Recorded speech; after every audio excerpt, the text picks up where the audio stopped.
تو یہی سوال ہے کہ سیدنا علی انبیاء علیہ السلام سے افضل ہیں. یہ کہیں ان کا دعویٰ نہیں ہے، حضرت علی کا بھی دعویٰ نہیں. شیعہ کا یہ جو موقف ہے وہ باطل ہے، اور اس میں شیعہ کے ہاں دو موقف پائے جاتے ہیں.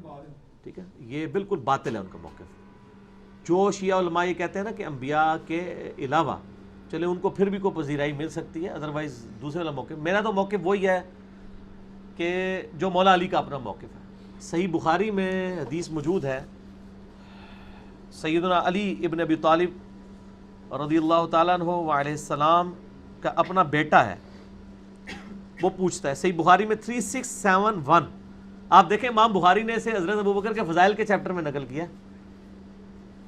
حضرت ابوبکر کی فضیلت بازبان مولا علی 3671. محمد ابن حنفیہ پوچھتا ہے، حضرت علی کا بیٹا حنفیہ نامی عورت سے تھا جو حضرت فاطمہ کی شادی کے وفات کے بعد کئی عورتوں سے نکاح کیے سیدنا علی نے. 120 سے نہیں سر. اچھا، تو وہ پوچھتا ہے بتائیں کہ اس امت میں نبی الاسلام کے بعد سب سے افضل کون ہے؟ تو حضرت علی کہتے ہیں ابو بکر. پوچھتے ہیں اس کے بعد، کہا عمر. تو پھر وہ بیٹا کہتا ہے مجھے خدشہ ہوا میں تیسرا پوچھوں گا تو حضرت عثمان کا نام لیں گے. تو میں نے کہا اس کے بعد تو آپ ہی ہوں گے نا. تو انہوں نے فرمایا میں تو عام مسلمانوں میں سے ایک مسلمان ہوں. وَمَنْ أَحْسَنُ قَوْلًا مِّمَّنْ دَعَا إِلَى اللَّهِ وَعَمِلَ صَالِحًا وَقَالَ إِنَّنِي مِنَ الْمُسْلِمِينَ. اس سے بڑھ کر اچھی بات کس کی ہو سکتی ہے جو لوگوں کو اللہ کی طرف بلائے، خود بھی نیک اعمال کرے، اس کے باوجود کہ میں عام مسلمانوں میں سے ایک مسلمان ہوں.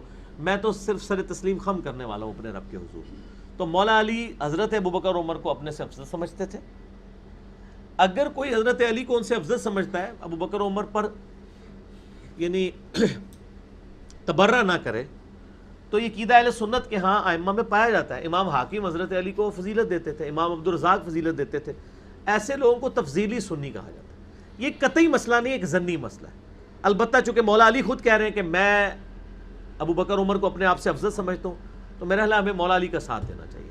باقی اگر کوئی اور عقیدہ رکھتا ہے تو ٹھیک ہے. میں نے بتایا نا، مسند احمد میں حدیث ہے، مسند اپنا المستدرک الحاکم میں امام احمد بن حنبل کا قول نقل کیا امام حاکم نے کہ ہم تک جتنی حدیثیں پہنچی ہیں سب سے زیادہ فضائل حضرت علی کے آئے ہیں. اس کے بعد اگر کسی کا کوئی رزلٹ بن جاتا ہے حضرت علی کی فضیلت باقی اصحاب پہ، کوئی اتنا بڑا ایشو نہیں ہے. دیکھیں حق ولایت تو ہے نا، من کنت مولا ہوں فہذا علی مولا ہوں. وہاں پہ حضرت ابو بکر عمر بھی موجود تھے. ابو بکر اور عمر کے بھی مولا حضرت علی ہیں، یہ ذہن میں رکھیے گا. اور یہ جو محدثین آپس میں جو ڈویژن کر رہے ہوتے ہیں نا، جو ایک وہ روایت بخاری کی پیش کرتے ہیں کہ نبی الاسلام کی زندگی میں ابن عمر کہتے ہیں ہم حضرت ابو بکر عمر عثمان کو باقی صحابہ سے افضل سمجھتے تھے اور بعد میں فضیلت کوئی نہیں دیتے تھے کسی کو کسی پہ.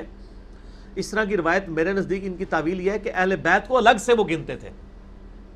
جب صحابہ کی بات ہو رہی ہوتی تھی اہل بیت کو الگ گنا کرتے تھے.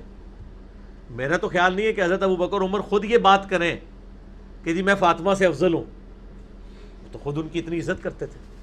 تو اس میں تو یہ نہیں موجود ہے.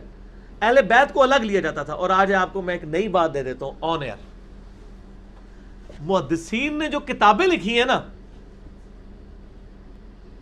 صحابہ کے فضائل کے اوپر، اہل بیت کے فضائل پہ چیپٹر الگ بنایا ہے، امہات المومنین پہ الگ بنایا ہے.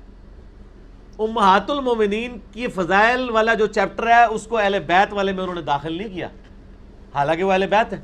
سر مشکات کی بھی آپ تیسری جلد میں چلے جائیں، صحابہ کے فضائل الگ سے ملیں گے، حضرت ابوبکر عمر عثمان کے الگ سے ملیں گے، پھر آپ کو اہل بیت کے الگ سے ملیں گے جس میں نبی الاسلام کے گھر والے ہوں گے، حضرت ابوبکر، حضرت علی، حسن، حسین، غدیر خم کی حدیث مل جائے گی، حضرت عباس، حضرت جعفر، یہ سارے لوگ. اور امہات المومنین کا چیپٹر الگ ملے گا. ٹھیک ہوگا جی. لہذا صحابہ کے زمانے میں بھی اگر اہل بیت کی بات ہو رہی ہو صحابہ کی، تو ایکسکلوڈنگ اہل بیت بات ہو رہی ہوتی ہے. یعنی یہ میں نے جو سمجھا ہے اس میں، واللہ اعلم. ٹھیک ہوگا.